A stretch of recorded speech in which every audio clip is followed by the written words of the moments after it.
ఈ వీడియోలో మనం 10వ తరగతి ఉపవాచకం సంచయంలోని మొదటి పాఠమైన హరిహర కాకా గురించి సంక్షిప్తంగా తెలుగు వివరణతో నేర్చుకుందాం। लेखक मिथिलेश्वर के बारे में संक्षिप्त परिचय इस प्रकार है। मिथिलेश्वर हिंदी साहित्य में मुख्यतः साठोत्तरी पीढ़ी से संबंध प्रमुख कथाकार हैं। मिथिलेश्वर का जन्म 31 दिसंबर 1950 को बिहार के भोजपुर जिले के बैसाडीह नामक गांव में हुआ। इनके पिता स्वर्गीय प्रोफेसर वंशरोपण लाल थे। इन्होंने हिंदी में एमए और पीएचडी करने के उपरांत व्यवसाय के रूप में अध्यापन कार्य को चुना। साहित्य लेखन के लिए इन्हें अखिल भारतीय मुक्तिबोध पुरस्कार, बापूजी पुस्तक के लिए सोवियत लैंड नेहरू पुरस्कार, बंद रास्तों के बीच पुस्तक के लिए यशपाल पुरस्कार, मेघना का निर्णय पुस्तक के लिए भारतीय ज्ञानपीठ पुरस्कार, प्रेम न वाड़ी उपजई, सुरंग में सुबह, माटी कहे कुम्हार से के लिए दिया गया है। बापूजी, बंद रास्तों के बीच, गांवों के लोग, हरिहर काका आदि इनके प्रमुख कहानी संग्रह हैं। झुनिया, युद्धस्थल, यह अंत नहीं, सुरंग में सुबह आदि इनके प्रमुख उपन्यास हैं। हरिहर काका पाठ का संक्षिप्त सार इस प्रकार है, जिसे मैं तेलुगु माध्यम के द्वारा समझा रही हूँ। ध्यान से सुनिए।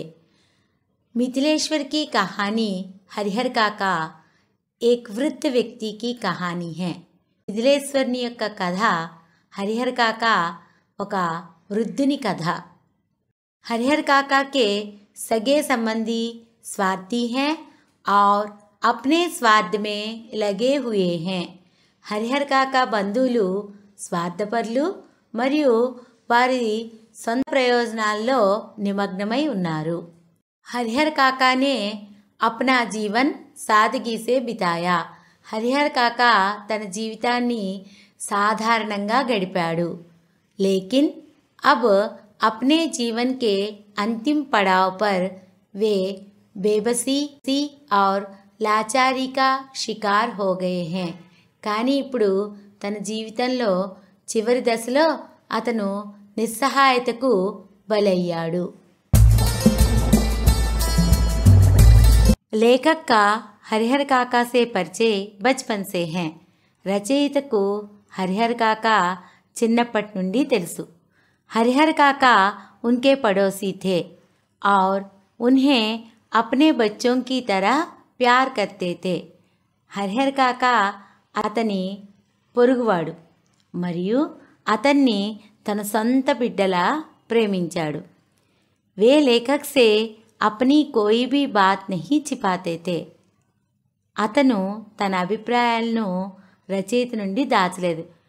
రచయితకు ఎప్పుడూ తన అభిప్రాయాలను తెలియజేస్తూ ఉండేవారు।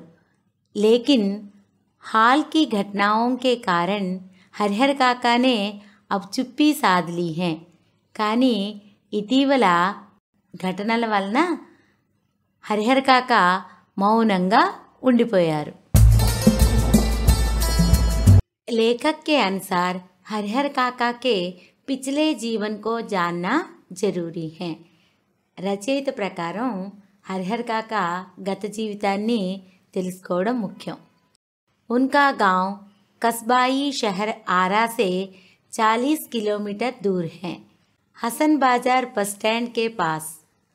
అతని గ్రామం ఆరా పట్టణానికి 40 కిలోమీటర్ల దూరంలో हसन बाजार बस स्टैंड సమీపంలో ఉంది। गांव की आबादी 2,500-3 हजार है और लेखक उसी गांव के रहने वाले हैं। గ్రామ జనాభా 2.5 నుంచి 3,000 కాగా రచయిత అదే ఊర్లో ఉండేవాడు। हरिहर काका के 4 भाई हैं जो अपने परिवारों के साथ रहते हैं। హరిహర్ కాకాకు 4 సోదరులు ఉన్నారు. వారు వారి కుటుంబాలతో నివసిస్తున్నారు. హరిహర్ కాకా ने 2 शादियां की थी. హరిహర్ కాకాకు 2 సార్లు వివాహం జరిగింది. లేకిన్ ఉన్హే కోయి సంతాన్ నహీ హుయి. కానీ అతనికి పిల్లలు లేరు. ఉన్కి దోనో పత్నియాं జల్దీ హీ స్వర్గ్ సిధార్ గయి థీ. అతని భార్యలిద్దరూ ముందుగానే మరణించారు. और उन्होंने तीसरी शादी नहीं की थी. మరియు అతను 3వసారి వివాహం చేసుకోలేదు. हरिहर काका अपने भाइयों के परिवार के साथ ही रहते थे. హరిహర్ కాకా తన సోదరుల యొక్క కుటుంబాలతో నివసించసాగాడు. और उनके पास 60 बीघे खेत थे. మరియు అన్నదమ్ములందరి వద్ద 60 బీగాల భూమి ఉంది. जिन्हें चारों भाइयों ने 15-15 बीघे में बांट लिया था. దాన్ని 4 సోదరులు 15-15 బీగాలుగా పంచుకున్నారు.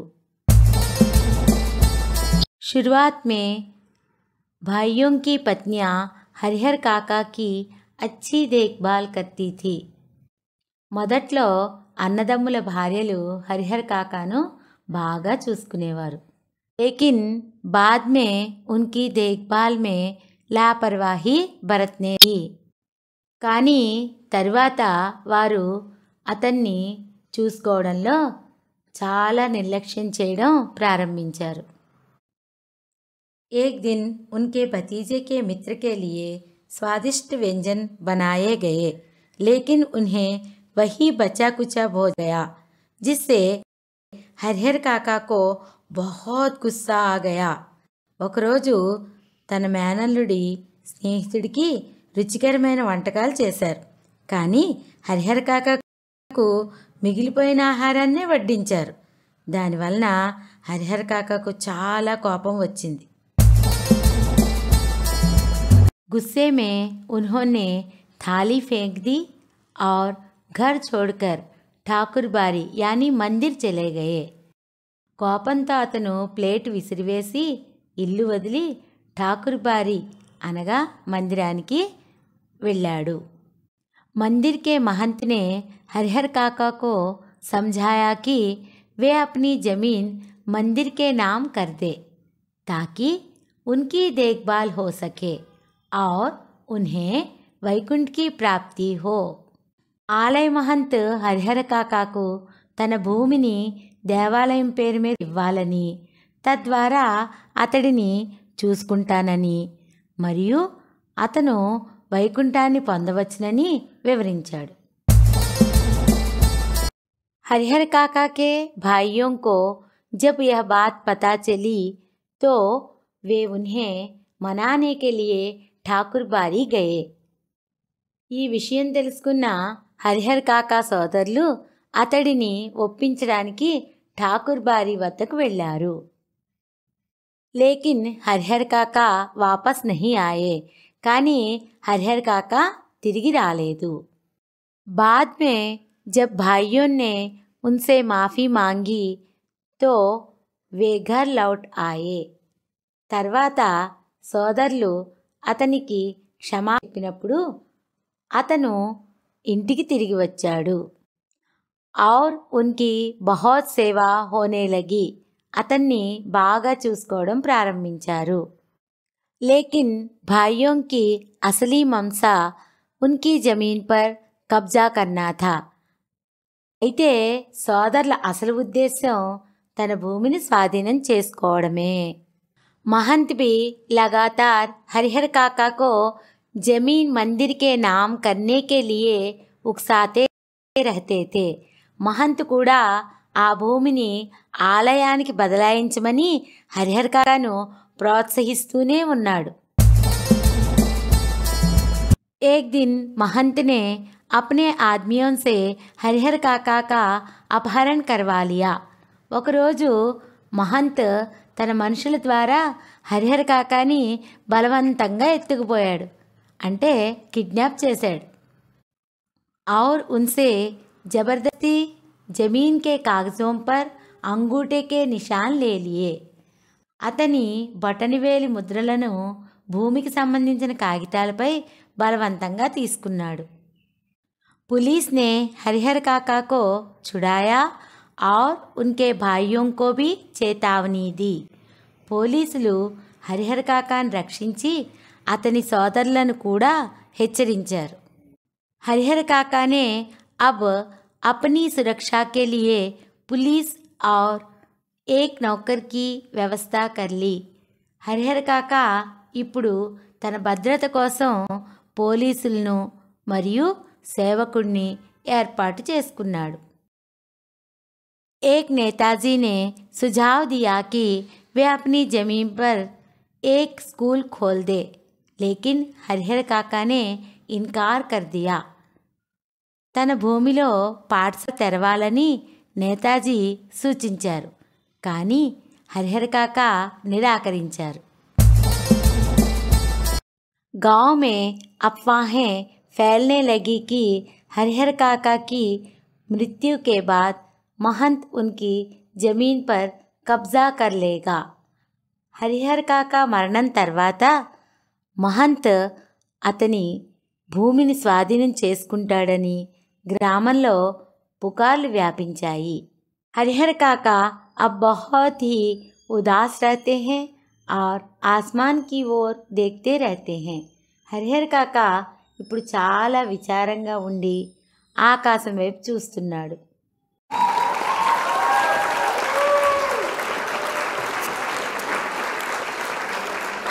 That's it for today's video. If you enjoyed this video and found it useful, please give it a thumbs up, share it with your friends, and subscribe to our channel DG Law Learn. Hit the bell icon so you never miss an update. Thanks for watching, and we'll see you in the next video.